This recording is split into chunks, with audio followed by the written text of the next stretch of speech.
one and all present here today. Symbiosis Law School Pune welcomes everyone to its public lecture on the Maharashtra Government Servants Regulation of Transfers and Prevention of Delay in Discharge of Official Duties Act, which is more commonly known as the Transfer and Delays Act of 2006. We are pleased to have amongst us today our honorable guest speakers, Mr. Shailesh Gandhi, former Chief Information Commissioner, Government of India, and an RTI activist, Mr. S.C. Nagpal, Chairman of Public Concern for Governance Trust, Pune Chapter, Mr. Satish Khot, Vice Chairman of PCGT Pune, and Mr. D.V.R. Rao, Member PCGT Pune. We extend our warm welcome to our Director, Dr. Shashikala Gurgur, Fulbright Scholar, Dean, Faculty of Law, Symbiosis International University, and Dr. Bindu Ronald, Deputy Director, Symbiosis Law School Pune. We also welcome the dignitaries present off the dais.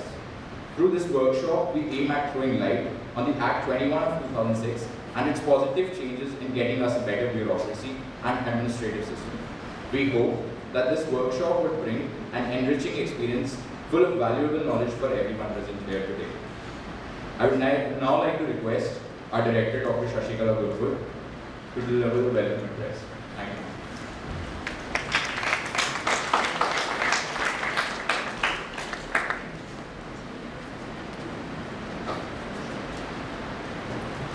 Respected guest, Mr. Shailesh Gandhi, our collaborators and friends, the honorable members of Public Concern for Government Trust Organization, especially the Vice Chairman, Mr. Satish Khot, the active members such as Mr. Rao and all other informed and senior citizens of Pune who are here, and my dear students as well as my faculty members, my Deputy Director who is sharing the dais with us, Dr. Bindu Ronald. It's a pleasure to welcome all of you to this occasion. At the outset, I should make certain things clear. First of all, there has been a slight delay in commencing the program. I apologize on behalf of the organizers, mainly thanks to the traffic jam which has occurred because of the sudden weather change. So the President or Chairman of PCGT, Mr. Nagpal, will join us soon. Secondly, why do we have at the commencement portion of the year this kind of a public lecture cum workshop, or why do we call it workshop? Certain reasons. One is that information is power, it is said, and world is moving towards the information society. We are already in an information society. You do not have the information, you are disempowered. You have the information, you are empowered. Now, this is a general understanding that we are going to in the new millennium.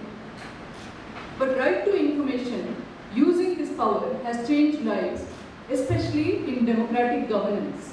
A governance which is supposed to be the deliverance of service to the citizens undergoes a kind of paralysis if citizens do not know what their rights are, what their entitlements are, or what their privileges are.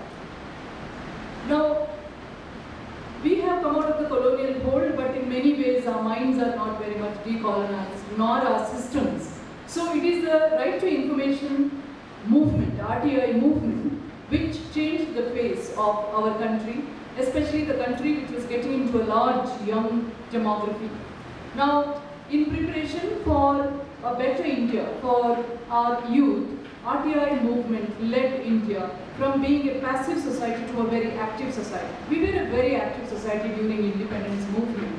But as soon as we became independent, we became a little complacent, trusting our authorities, believing in our authorities, and believing in their responsibility. But what we saw was, year after year, government after government, the rights of the people getting shadowed by the corrupt system. So right to information in a way gave that negotiating power, it gave that bargaining chip in the hands of the citizens. So being one of those who has been at the spearhead of this whole movement, Mr. Gandhi, there is no one else other than Mr. Gandhi who could be very apt to unveil before you the entire aspect of right to information. I wouldn't like to preempt his privilege or his authentic voice in this movement. I've been personally a beneficiary of this, I've been a facilitator of this in many ways in my erstwhile role sometimes as an activist, but you know, once you are put in the responsible position, you become numb as well in some ways. So this is how we rejuvenate our sense of informed citizenry when we invite such people to speak to us and to educate you on this aspect. Now the second point is why in Symbiosis such activities happen. Public intellectualism has been in the DNA of Symbiosis. Dr. Mazumdar himself has been a very authentic voice in terms of, mainstreaming the international students who were sidelined in Pune when he took over in Pune as a teacher and as the rector of the hostel. The history of Symbiosis is known to all of you. So that public intellectualism blossomed into establishing this law school way back in 1977 and engaging with people like Mr. Jake Malani, who has been continually engaged in public life. Aside from Mr. Jake Malani, there have been other counterparts of Dr. Mazumdar who have contributed and actively participated in this whole initiative of his in putting education on the path of excellence and as a means to promoting international understanding. One of them was the founder of Public Concern for Governance Trust, late Mr. B.G. Deshmukh, who retired as the Cabinet Secretary. Mr. Deshmukh was an epitome of that public intellectualism, and they not only believed in thinking for others, but also in actualizing their thought process. So PCGT has been our knowledge partner. It has been the activist face of Pune city, which has involved our students in a lot of collaborative activities, engaging them with directly those activities which impact on governance. So we have had one form in the form of such workshops where leaders in this process are brought to the students and their thoughts are shared. Every year we host the public lecture in collaboration with Public Concern for Governance Trust. They have been our partners in many activities, and also they have been very happy guests and happy counterparts in many of our other initiatives as well. So we should thank PCGT for giving us this opportunity at the outset, and I welcome all the friends of PCGT and all other collaborators of PCGT to this occasion. The third issue is the very identity of this law school. Time and again, our law school has been ranked as one of the top 5 in the country continuously ever since the ranking process began. This law school has influenced not only the landscape of legal education, but also law reforms, and has close collaboration with the judiciary. The law school of ours is one of the rarest law schools in the world and in the country to have maximum number of international collaborations. And one of the evidences is the judge who walked in just now, Judge Christy Harrington from South Carolina, who is on Fulbright Fellowship with us for the next 2 weeks. Now this shows how Symbiosis, the law school, and the citizens of Pune have collaborated in a forum which is visible internationally to look at this act, to revisit this legislation in the line of its impact on state and national level other legislations which contribute to the concept of empowerment through information. I welcome all of you, a very hearty welcome to you also, Judge Christie, and I hope that today we will have a lecture and a workshop which is going to enlighten us in the way in which we could become active citizens and participate and contribute to our vibrant democracy. Because you youngsters are the future, and you are going to make this democracy really throb for those amongst us, more than 50% of the people who still live below the poverty line. Welcome one and all. Thank you, ma'am. I would now like to request to Mr. D.V.R. Rao, member PCGT Pune chapter, to come up and give an introduction about PCGT and the topic for today. Thank you. Mr. Gandhi,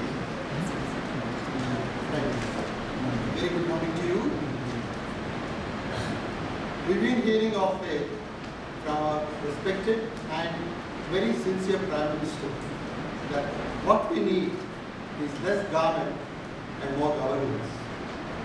Unfortunately, in any government, in any country, it's usually more government and less governance. That brings us to the reality, and that's one reason why PCGT, Public Concern for Governance Trust, has come. Because in spite of best intentions, governance always takes a backseat when it comes to expanding the government. PCGT was founded in April 2002 in Mumbai by such stalwarts as the late Mr. B.G. Deshmukh, about whom your director has already spoken, who was the Union Cabinet Secretary in Delhi, Padma Bhushan Julio Rivero, who keeps writing in the Indian Express and we all know about him, as one of the finest police officers in the country. It might get too close. And a large number of very prominent Mumbaikars have started this, including a pediatrician, Dr. R.K. Anand. Why I bring out this name R.K. Anand is, it is not just people who are concerned with government and governance, but even ordinary general citizens like doctors are interested in governance. The mission of PCGT is to make India a value-based, equitable, corruption-free, just and compassionate society. Big mouthful. The Pune chapter was launched 4 years later on the 13th of August in 2006 with the mission to identify and address issues of public concern with a view to improving governance in the Pune metropolitan region. The objectives are: 1.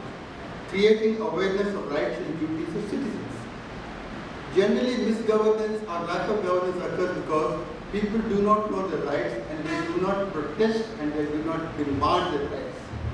So it's necessary to educate the people about their rights. Otherwise, bad governance will continue. 2. Mobilizing public opinion on issues that affect citizens. 3. Addressing public grievances. 4. Addressing issues of corruption or malpractices in administration. And finally, 5. Sensitizing and educating government employees. My colleagues and I in PCGT, first thing we do is read 2 or 3 papers in the morning and see where an instance of misgovernance has taken place. Once we identify it, we get after that to see what correction can be made. PCGT takes up causes that affect large sections of our society, not individual cases, and promotes integrity and excellence among upright officers and individuals. It's not that every officer is a bad one. There are some very good people who get constrained to do less than good governance because of various reasons. They need to be appreciated. It was founded and headed by Mr. V.G. Deshmukh until its demise in August 2011. That's for a good 5 years. Currently, Mr. Subhash Chandra Agarwal, a former income tax commissioner and a dynamic personality, in chairing it. Unfortunately, he is stuck in traffic, which is a very common excuse we all do in Pune, but it's reality. He will join us very soon. There are several subcommittees in this organization to take on specific problems. We conduct seminars, symposia, training workshops, and public meetings, apart from meeting government officials and putting across suggestions. We place particular emphasis on training people in using RTI, and we have an RTI set. I'll come back to it. We help individuals in filing their complaints on RTI and assist them in obtaining responses to their RTI application. We also study important problems and try to find solutions for that. One important annual feature of the V.G. Deshmukh Memorial is we organize every year, where we invite people of the stature of state governor, and so on, to deliver stimulating lectures on our political topics. We cooperate with select NGOs also. We don't as an individual select ones. And Education Institute, you know that we have the Symbiosis now, to conduct studies. The latest was a statewide study on performance. That is from Canada. This is the latest one. Today's activity is another important aspect of our role, that is, informing the public about their rights, what they can expect as public officials as a basic right. Unless you know what your rights are, you will never get them. Now, a word about what we're going to talk about, the workshop that is going to be conducted this morning. We all know about RTI, just because it has been given massive publicity. Everybody knows that by asking questions at the RTI, we can get replies. If you do not get replies, the office can be punished. This is known to everybody, and over the last 8-9 years, people have been frequently and adequately using RTI to get information about their cases. But the limitation of RTI is this. We can ask in the RTI, I have submitted an application, what has been done on that, what is progress on that. Beyond that, they tell you has been done or not done. Sometimes they give evasive replies. But beyond that, you can't do much. the person who is sitting on your property cannot be penalized. He cannot be held to responsibility. Right? Just knowing that your project or your subject or your request has been stuck in a government office at stage 1, 2, 3 is not effective. We need to push it. Unfortunately, I think it's not specific to government officials. All of us try to save our own backsides. So, there is one provision, Act 21 of 2006, which gives a large number of powers to the public, but which has not been publicized because it doesn't suit the people who are sitting on problems. We are going to talk about it. This provision, Section 10 of Act 21 of Maharashtra Government of 2006, enables citizens to make sure that the person who is expected to do the work you are concerned with does it. Otherwise, he gets into serious trouble. Since Mr. Gandhi is going to conduct a workshop on it, I'm not going to talk about it at all, except to tell you there is one more tool apart from the RTI which you can use and you must use. Thank you. I would now request Mr. Satish Kode, Vice Chairman, PCGD Pune Chapter, to give an introduction of Mr. Shailesh Gandhi, former Chief Information Commissioner. Good morning, everyone. Before I start, let me apologize for starting late. It's not Shailesh today, but us today. We were not able to gather here, not we have been asking questions. Once again, sorry, very sorry for that. It's my proud privilege to introduce to you a person like Shailesh. I've known Shailesh for over 5 decades, and he has done something very, very, his career graph, when you look at it, is something very wonderful. Shailesh is a first generation entrepreneur. He set up a plastic molding factory which manufactured articles of really excellent standard. And finally, at the age, certain age, I won't tell you how old he is, certain age he decided, I'll give it up and get into activism, and that's what he did.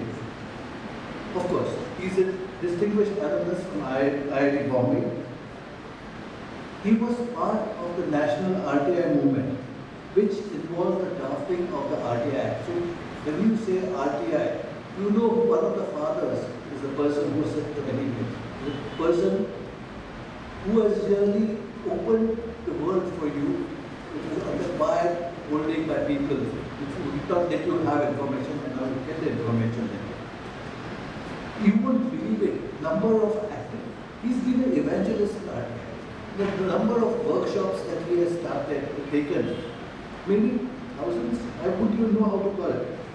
And believe it or not, people have heard him and become RTI activists after that. Anup has come down here because he heard it before and said, yes, Anai chahiye. Then, again, something very unusual. He's the only RTI activist who was made the Central Information Commissioner. And Shailesh was the Information Commissioner for 2.5 years, and even there, he has done something very, very good. You know, the decisions that he has taken are considered to be landmark decisions around, and that has really worked very well for the RTI movement. I went to his office, and can you believe that CIC is equivalent to a Supreme Court judge? Working there was paperless. He would listen to the parties and then turn around and dictate to his stenographer. He would be typing away on the computer, and he could see in his external, change this word here, put this there. And before the case was over, the judgment had already been given. I think that is the reason how many Shailesh? You talked about 20,000 cases in 3 years and 9 months. Give him a hand. I don't think that's going to be beaten anytime soon.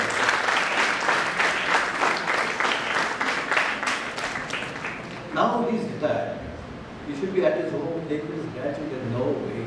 He's still very, very much active.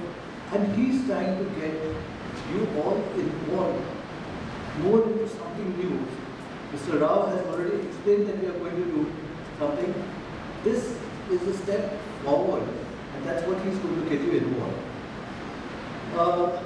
He's also looking into the judicial systems, whether how we can improve to have a quicker reliance, quicker response, how we can see that the governance improves.